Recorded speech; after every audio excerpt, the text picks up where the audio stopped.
Welcome to the herd and thanks for listening. If you enjoy this sodcast, please like it, share it, give it a good rating, and follow, and help more people find their way into the Ruminati herd. If you have suggestions for improvements, please let me know. Howdy, everybody. Welcome to this episode of the Meet Your Herdmates sodcast. Today, thanks to technology, our guest is joining us from Nairobi, Kenya, East Africa, which it's now 8 o'clock in the morning here, and it's 6 p.m. in 6 Nairobi. p.m. Mm. It's one of the benefits of having technology is that we can reach a little further and bring people into the herd, the Ruminati herd, and help people understand. Today's guest, I am looking forward to the conversation because she's involved in livestock agriculture in smallholders in Africa and in parts of Asia.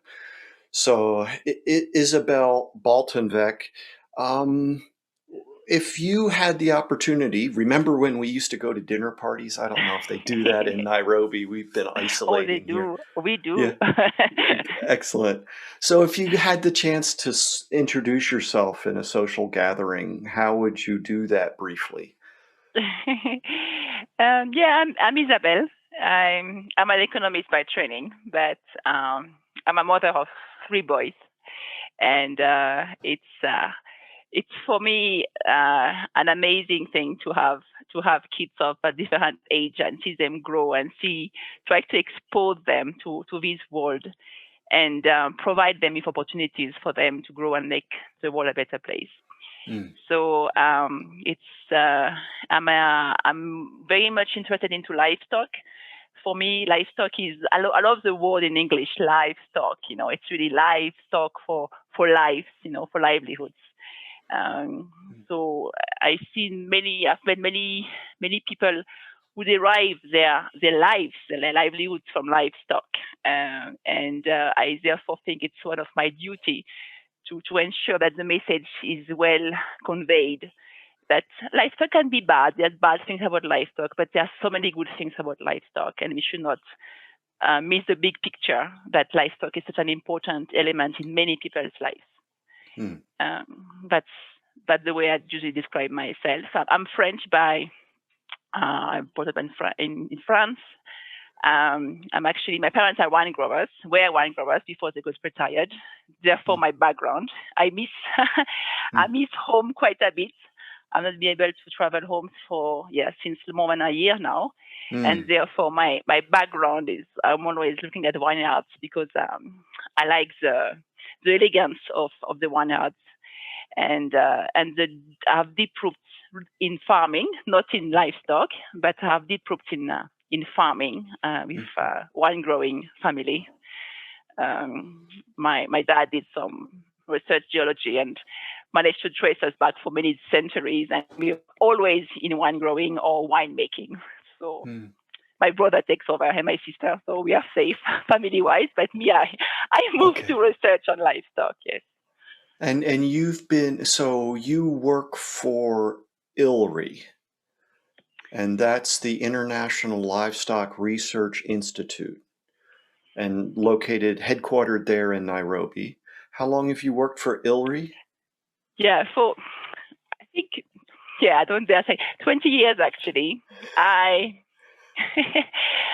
started working on dairy first and on livestock more in general by chance, completely by chance. I never wanted to work on livestock.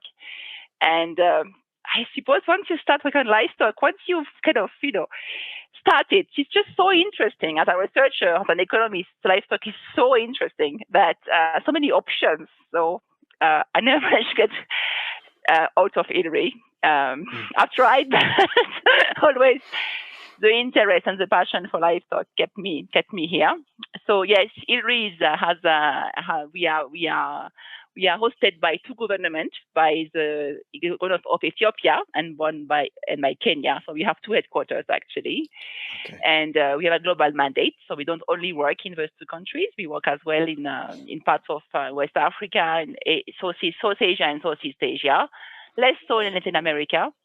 But you have a global mandate, really looking at how livestock can support people's livelihoods in low and medium income countries. And you are, is it right that you're the program leader of Policies, Institutions, and Livelihoods program? Yeah. Yes. Yes. So, ILRI has many research institutes that works in different programs, areas of focus. That doesn't mean that, we only do that, but we organize ourselves that way. And as you can guess, ILRI has our programs on genetics, our program on feed and forages and animal and human health, and sustainable livestock systems. And as well, we have a program which I lead. I'm very very happy to lead that program that looks at really how do we ensure that policies and investments at the broader level are supporting the sector, but as well looking at value chain arrangements and what kind of system can be put in place to ensure that the technologies and practices that my colleagues from genetics or from health are creating, how do we make sure that they're actually used and have a positive impact on men and women, livestock keepers, and other actors along the value chains? So it's a big task. I have a large team, great team across all those different places, and we're doing our best to ensure that what the livestock sector can offer it's available to all. And I was speaking the beginning of this week with a gentleman from Zimbabwe, and he was saying it's not so much the money, he needs the knowledge. And so you've mentioned several things that I want to chase out eventually, but I don't want to lose track of. I'm wondering at times how our nutritional policies and narratives impact what you're trying to do for smallholders in low and middle income countries. So specifically, there's a large, or at least a vocal group of people who want to minimize the importance of livestock agriculture, and yet in the part of the world that you're serving, it's fundamental here, but even for development, it's essential to have livestock agriculture. So is that tension something that you have to wrestle with in what you're doing? Yeah, absolutely. I mean, a few years back, I think many of us, and me as well, we were not really thinking that saying, that the livestock is bad for your health and environment would really affect people in low and middle income countries, because it's not really relevant. It's like if people don't even have access to enough food, I mean, morally speaking, how can you tell them to remove one thing that they can have that can support their children's nutrition? It just doesn't really, make sense. But what is happening is, yes, when people start making those big claims and like overall livestock is bad for you and stop eating meat and stop drinking milk, then it has an impact on investment, on overall policies, on some of our donors. And then we're like, oh, hold on, it's not the same situation, People on the ground don't have that luxury of choosing, should I do a vegan burger or a beef burger? I mean, the choice is not there. So it is now getting really relevant. And therefore, I said, I think we have to work on those things. And before, we were not really. So yes, it's getting very, very important. And therefore, we try to kind of bring those voices from the field to this higher level, because I think people have to listen to, have to first hear those voices and really listen and take action. And it's not about, that we have all to eat more more meat or drink more milk? Obviously, no. But I think for people whose it's those livestock derived foods are the easiest, the more affordable and are available, I think we should not tell them not to do it. I mean, it just doesn't seem morally right. So Especially, that's why I'm interested. and in a world where we have this very broad and very pressing issue of malnutrition, in which animal source foods are a key part of alleviating that, and then on top of that, the role that livestock play in the farming systems that you're serving. So you use, or somewhere I came across this smallholder value chain. So I'm a simple forage agronomist. I don't understand these things. Tell me what you mean by smallholder value chain. Or smallholder dairy. Yes, exactly. Or value chains. Yeah. I mean, okay, I'm based in Kenya. I did my PhD on Kenya dairy. That's how I started my interest for the dairy sector. And Kenya is a bit of a particular case where there's actually a lot of what we call grade animals, so quite high animals with high potential to produce milk. And when you look at the countryside, I mean, it's very clear. People are actually able to feed those animals properly. They have access to some animal health services, and able therefore to get milk for their families. They're able to sell some of that milk to the local trader or to the local cooperative and get an income out of it. Raise their kids, get their kids to school. I mean, these are like basic things for many people, but they are really key. And we have, many people have actually said, without dairy, I wouldn't have been able to go to school. Or if when my parents, or my grandmother passed away, my parents used that milk to actually, get by. So the smallholder it's long. It sounds very uneconomical to keep just 1 to 3 animals on a very small patch of land, and surely but because people use the existing resources, a few acres of land to grow fodder or for grazing if they have more lands, or they cut and carry roadside grass. And actually, the animals are able to produce sufficiently to like, if there was possibly, a big industry or a big sector, service sector that people could get jobs, that would be fine. But in many places in Africa, that's not the case. So agriculture is still a key sector for people to get jobs, to get income. So in other parts of the world, it's very different. Some parts of Southeast Asia and South Asia, it's there's more industrializations. But in many parts of Africa, agriculture does offer great opportunities, and livestock in particular. So smallholder system is really about right now. People have a few animals.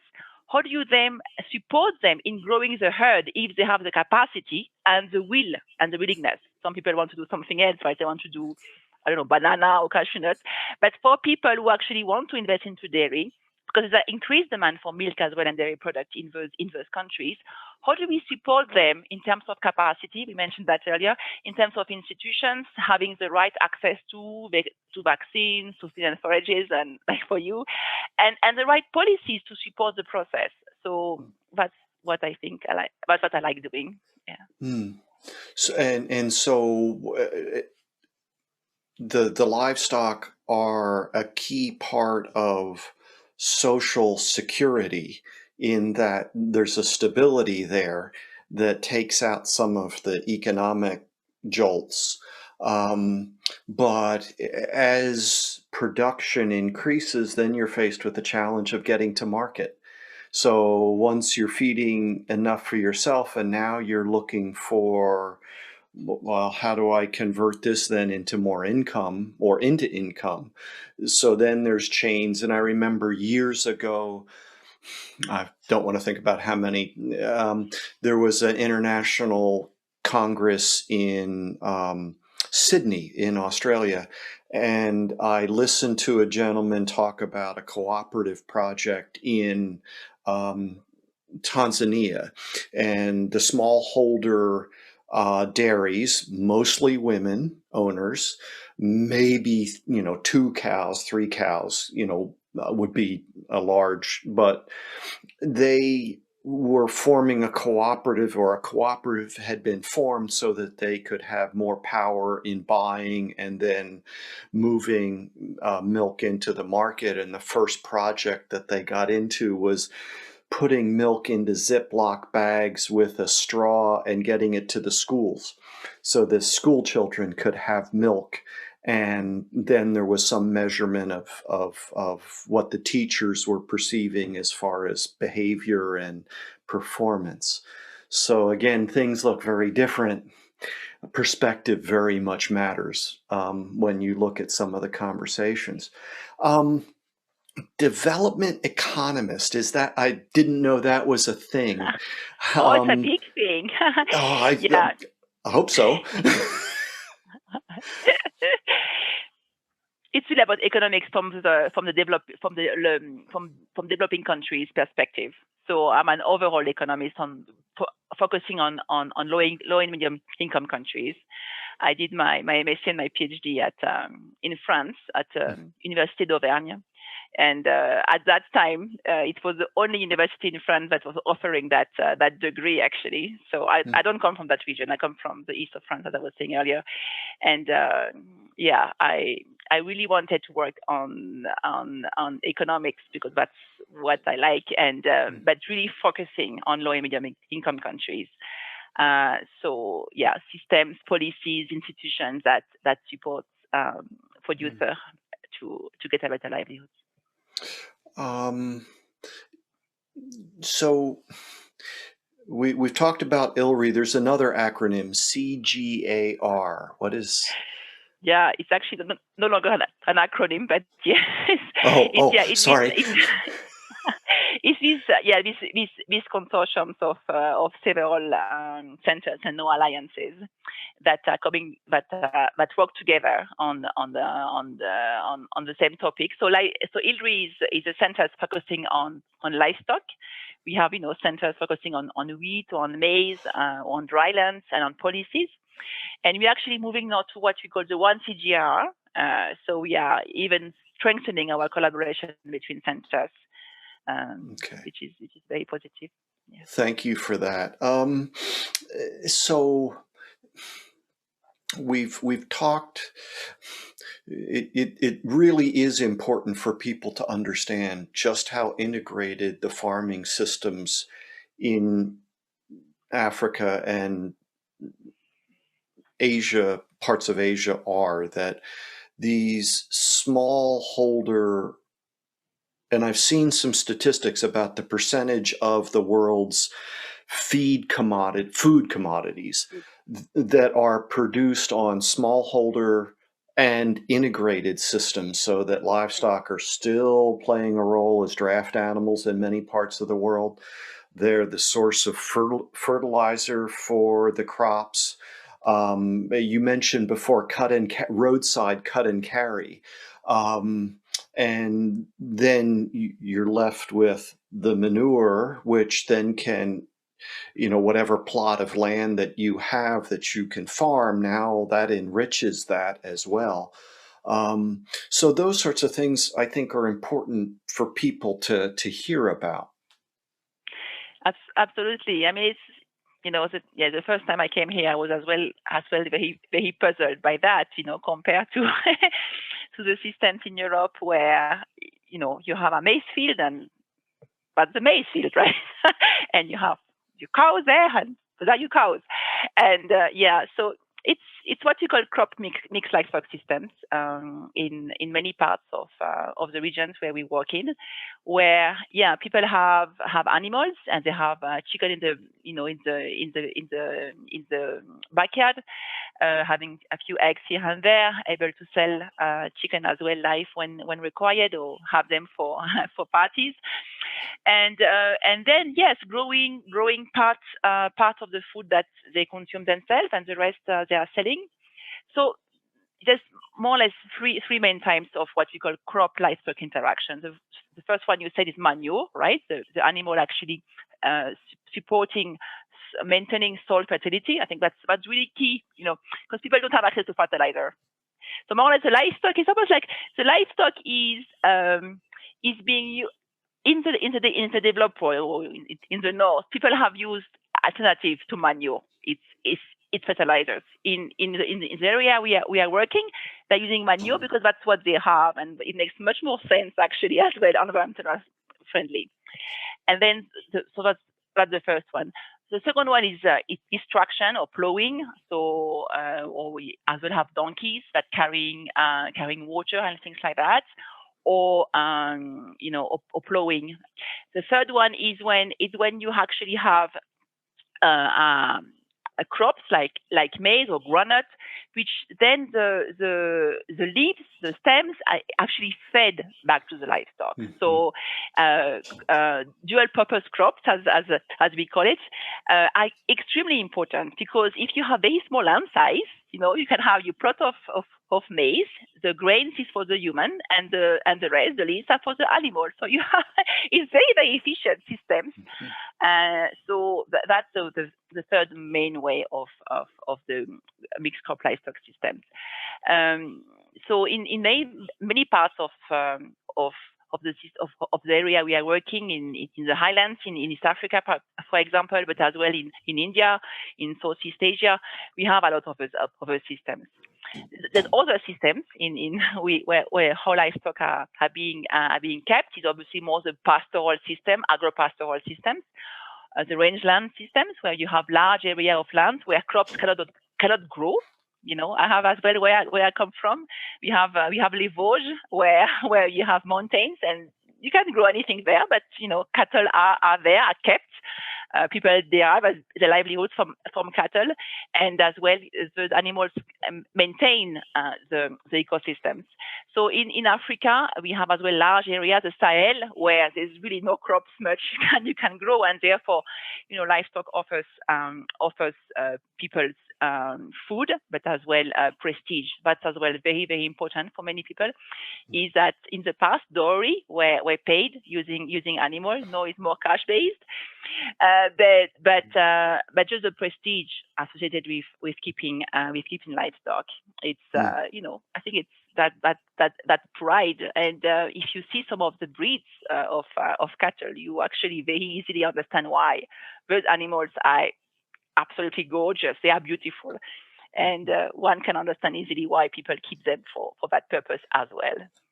And that was something else that came up on the conversation I mentioned earlier, that the preservation of these breeds is an important form of biodiversity.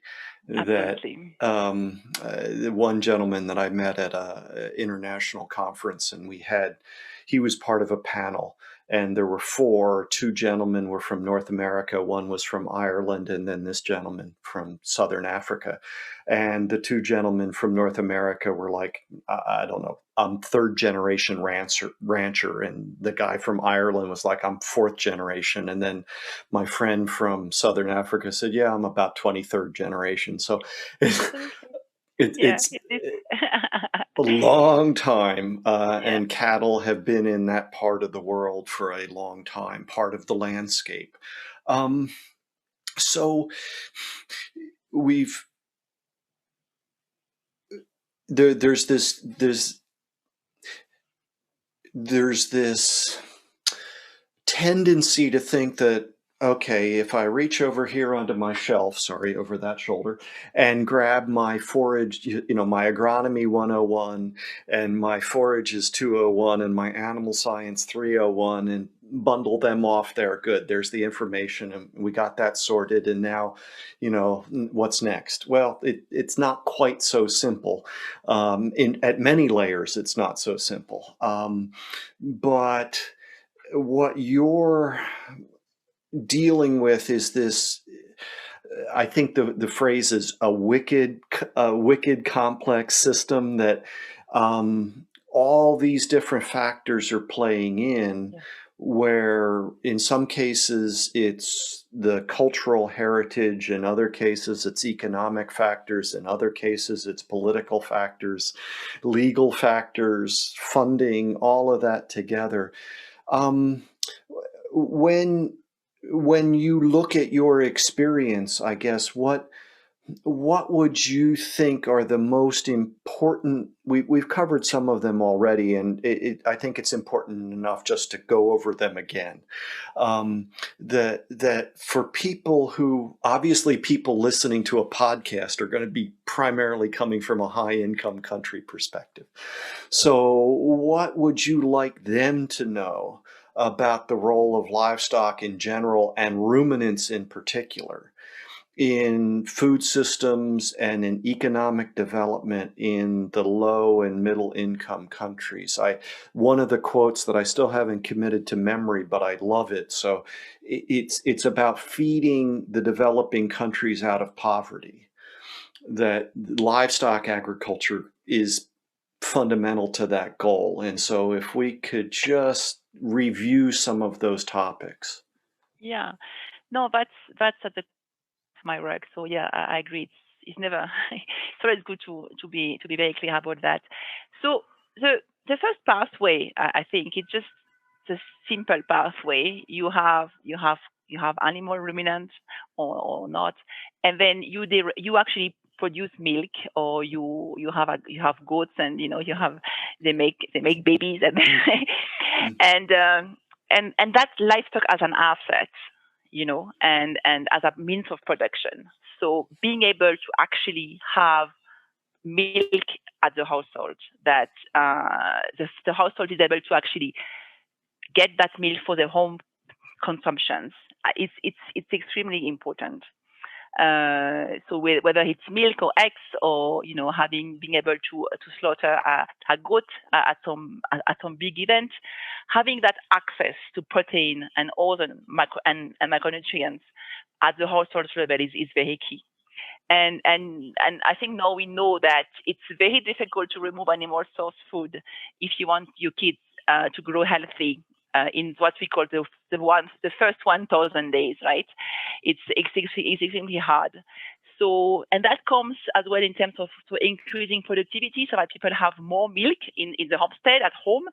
And as well, a topic which is very close to my heart is women empowerment, ensuring that what we do in terms of interventions as well allow women to make a choice between selling the milk or keeping that milk for her children or her family in general. So that's the first pathway. It's really about being able to have an animal and milking the animal, or getting the eggs from the animal or of the goat. So that's the first thing. Second thing is you have a surplus, you sell that surplus, and then you are actually able to get better food, or a more diverse diet. I think veg and fruits are extremely key. So in some areas, those items are extremely expensive. But as well, non-food expenses, education. I mean, in many of the countries that possibly our auditors are listening from, primary education is free and has no cost, or very, very limited. I mean, in many countries in Africa, people have to pay for that, and which is very strange, because really we have to increase education level in those countries, whether it's uniform to be paid, or books, or just transport, or the cost of the school. So livestock, by deriving an income, helps people just to be able to send the kids to school or pay for medical expenses. So daily expenses that possibly many of us don't really think about that much. And something which is and I will get back to that later possibly, is on these what's happening when production increases and people have to find other marketing channels to sell their milk. Once you have very small production level and you're just selling 1 or 2 liters of milk, usually sell it to your neighbor, to a trader that comes by, and and the woman usually is in charge of that milk and is able to retain that income. And therefore, for her, for many women in the developing world, that small income, which maybe is not that much, is $1 or even less. It's a big difference to be able to actually buy the flour or buy the sugar or buy the tea that people require. So that's key. So for consumption, direct consumption, as well for income. And then as we said earlier, livestock is really part of an entire system. So the manure, it will increase overall farm productivity. The crops yields will be somehow acceptable. Let's just say it's very high, but not, So that as well, overall farm productivity will increase or will be maintained, let's say, through livestock. So that's as well an important part. And then one I really want to highlight is the women's empowerment. We are looking at how livestock can actually support women to be better able to make their own decisions, because we know as well when women are empowered, the society as a whole benefits. So I think we are looking at really saying what kind of interventions can not only be useful to increase productivity at the farm level, but can be useful to empower women, which have a lot of spillover effects, right, to elsewhere, to child education, to society in general. So that's just at farm level. Now imagine, obviously, you have farm livestock keepers buy inputs, buy services, sell milk, and therefore you have a lot of spillover effects from those livestock activities at farm level. People get jobs on farms, so lots of great things. This is why livestock is really good. It's not well appreciated when you're able to sit in your home. The light is getting done in Nairobi very quickly, actually, at that time. So I'm going to put the light on so that you see me better. Yeah. Perfect. Yeah. Next to the equator, so it moves very fast. Yes. Yes. Yeah, I'm looking forward to the visit. Don't know what that's a long way down. I won't worry about it. When there have been certain markers put down about in 2050, we'll need this kind of increase in food production and demand in animal source protein and other things. One that I came across was that by 2050, over 70% of humanity will live in urban areas. And so that's when I look at my urban cousins here in America, and they take for granted that they can go to the market and buy, or now, place your order and have it delivered.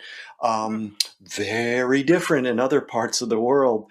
And so as that transition from rural poverty to urban opportunity, such as it is, takes place, the food has to be delivered. And all of that is something that needs development work. Yeah, exactly. Yeah. So it's really about, in Africa, the projections are about increasing demand for animal source food because of more people, and as well as shift in consumption pattern as people get richer. Well, you want to eat better food. So I think that's and urbanization as well helps. People moving from, let's say, liquid milk to yogurt or ice cream. So it needs more animal source food. And so we mentioned earlier cooperative movements that indeed collective action, to get farmers to have access to a market, but access to inputs and services as well. I think what I as well found it extremely interesting is, this idea of replicating what's happening in the north to the rest of the world. But people have their own habits, isn't it? Yeah? So even in Kenya, where you have a relatively large middle class, liquid milk still dominates the market. And, and with liquid milk dominating the market, then anything about incentives on quality, it's a bit difficult for the market to actually be able to react to that. So I think it's really about grounding our interventions and grounding the policies into what will work, and not like hoping that, or thinking that what is happening in the north will as well apply here. So that sometimes is a bit frustrating when you have donors or investors thinking that, let's say, a chilling plant will solve all problems of the dairy industry in Africa. No, I mean, chilling plant is just a building, and if the price, for example, or the distance or the conditions and the terms are not good for farmers, they will simply not deliver milk over there. And if I may go back to my women empowerment angle, this is something that we've seen, as value chains get more complex, which means that instead of selling to the trader, you sell, for example, to the cooperative or to the processor. It means moving from your homestead to that collection point. It means possibly having to put your name somewhere on a register. Do you actually have an identity card to show who you are? It gets more complex than, just selling the milk to your neighbor.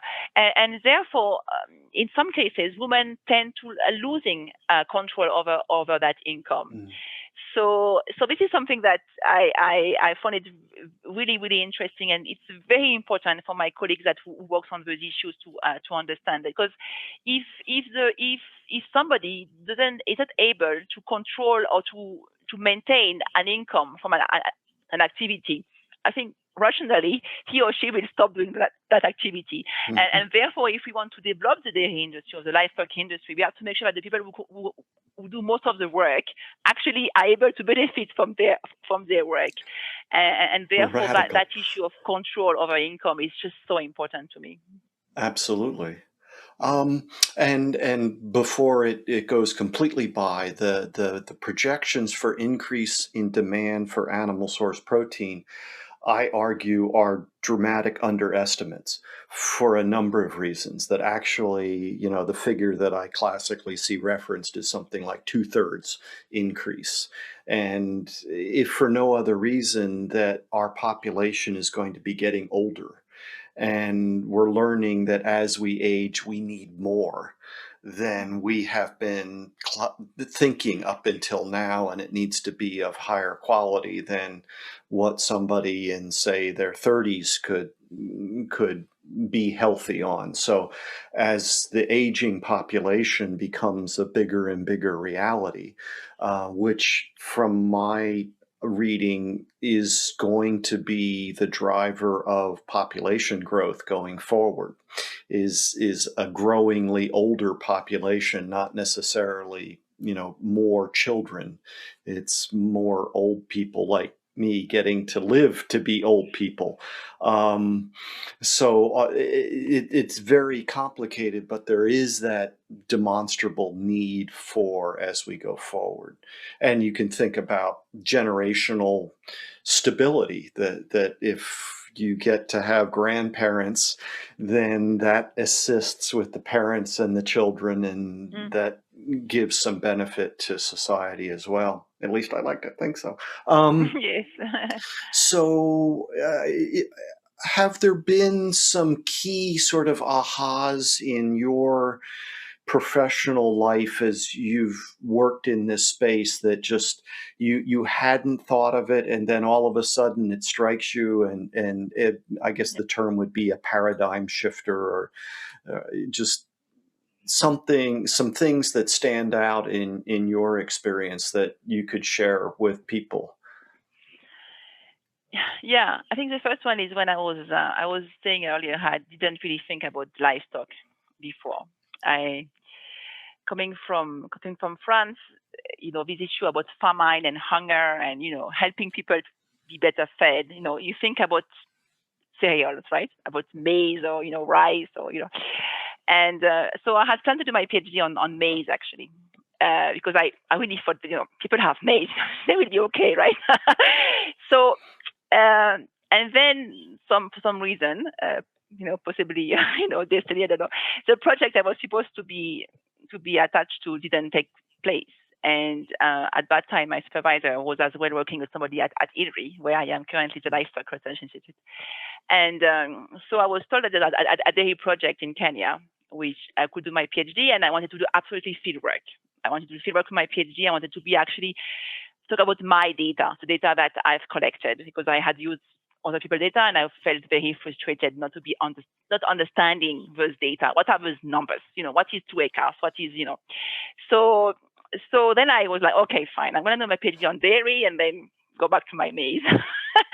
And as I said earlier, that for me was really the shift. I was like, then, okay, hold on. Livestock is not only a means of production, it's an asset. And obviously, animal source food is so important at so many parts of your life. As we say earlier, the first 1,000 days, and then adolescent, teenager, and the older people, as you say earlier. So I didn't change. I never went back to my maize.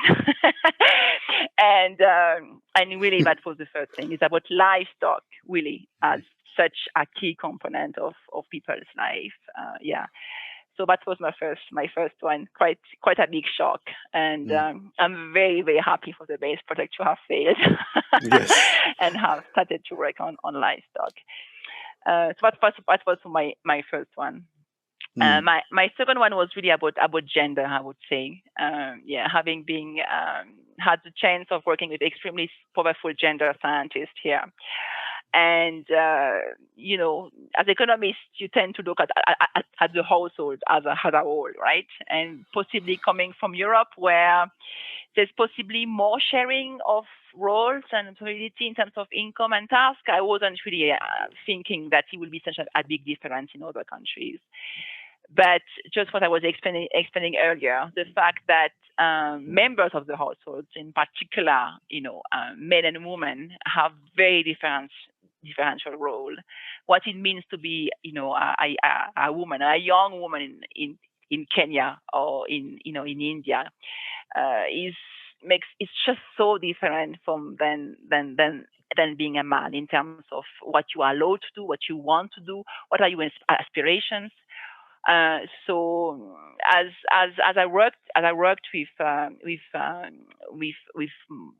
gender scientists, with other social scientists, that understanding that really you have to consider intra-household allocation, intra-household decision making, and the fact that if you put, one may think a very gender neutral interventions like a chilling plant can completely change the way women are able to control income, the way kids are fed. It's just like such a big difference. I never really thought about that. And so some of my more, technical science colleagues, animal health people or veterinarians or forage people, we have called those moments the haha moment, when like a light bulb starts. And one was really about the fact that if you really have to look at gender norms, social norms, when you do an interventions on livestock, but I'm sure on other topics as well. And so that was my big second one. And my third one, if I may have a third one, was really at the policy level, what we discussed earlier, that I first, for many years, thought that I should work more at household level, what value chain level, looking at supporting, let's say, private sector, NGO partners, farmer groups, cooperatives, to get better organized, for example, for collective actions. But then the power of the policy and the investment, the power of donors, whether they support livestock or not livestock. But for me, when I say no, we really have to get to that space. We cannot just stay at let's say at household level or at value chain level. You have to go a higher level up as well, not only but as well. That for me was very key. Yes, and I think that said it a couple times, but we in the high-income countries have had the luxury of being separated from the daily reality of food production.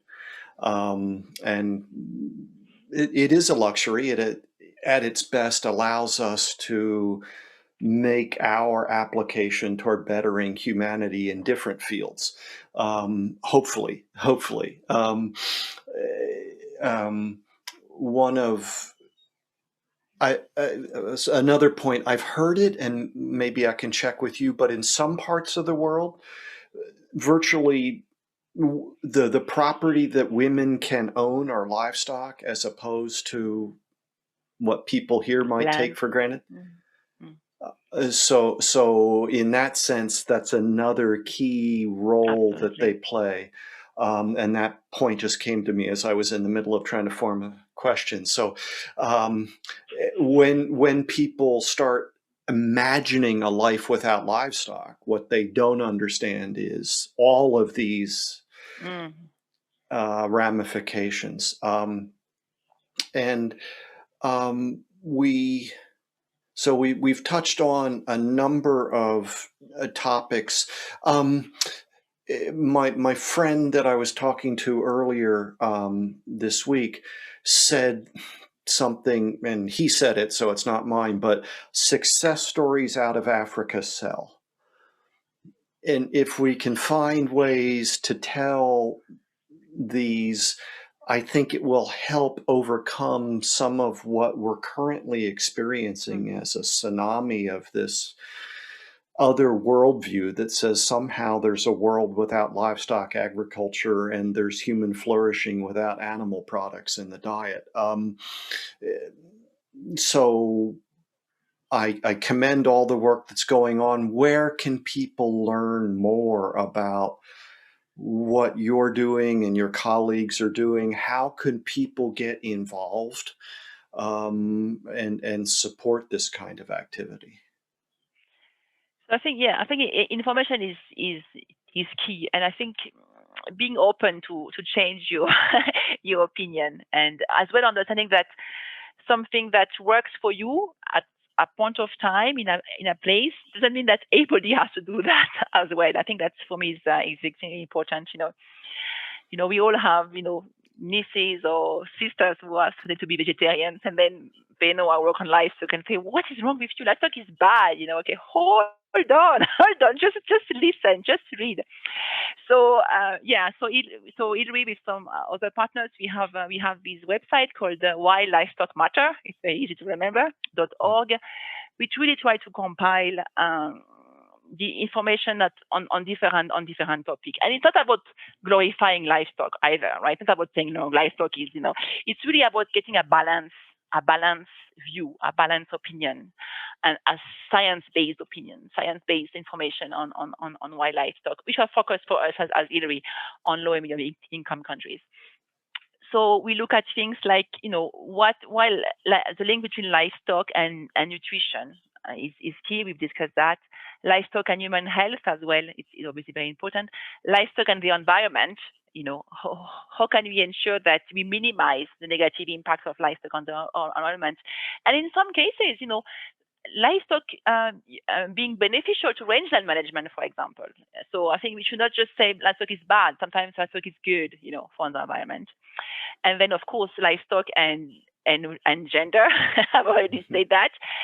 How can livestock support progress towards women empowerment and gender equality? I think that's very important. And of course, I'm an economist, so livestock and growth, economic growth. And prosperity. That's the way we call it. So there's we try to communicate very differently. We have obviously, the way I see it as a scientist is that I try to write as paper which as good as possible, based on very good data. Using models that make sense, ensuring that we have comments from different people. And that's very important. It goes to high-level journal papers. Not everybody can read those papers. But for me, I need to get the science right first before I start my more advocacy work. So that's really the two parts I think Hillary is increasingly good at, is really ensuring that we have getting the science right, making sure that we publish very strong science. Not on our own. We never work alone, by the way. Actually, we always work with partners. But as well, how do we communicate that through different means? And yeah, the website is very important. We have blogs. We have podcasts. We have Twitter. So yeah, get engaged. I think we are ramping towards the UN Food Security Summit, and people are very. I mean, it's very an open process, and people are contributing. There's a lot of online events. And sometimes the livestock people are kind of on their own. So if people want to contribute to the UN Food System Summit, and hear from the different views and make your own decision and your opinion. And if you think that indeed, as I think, livestock has a big role in sustainable livestock system and in sustainable food system, then give your opinions as well on those forums. Yeah, maybe biased. Put my hand up, but one of my comments is we can't meet the needs of today's world, let alone the world of 2050 and beyond, without ruminant animal agriculture as a fundamental part of whatever food system is being practiced wherever it's being practiced. And that we have to strive for improving productivity and efficiency for all the reasons that we've talked about, and trying to encourage undergraduates to look at ruminant animal agriculture, forage agronomy as places to make these kinds of big impacts There was the need for a green revolution in the 60s and 70s, and I think that there's a need for a ruminant revolution in the 2020s. Yes.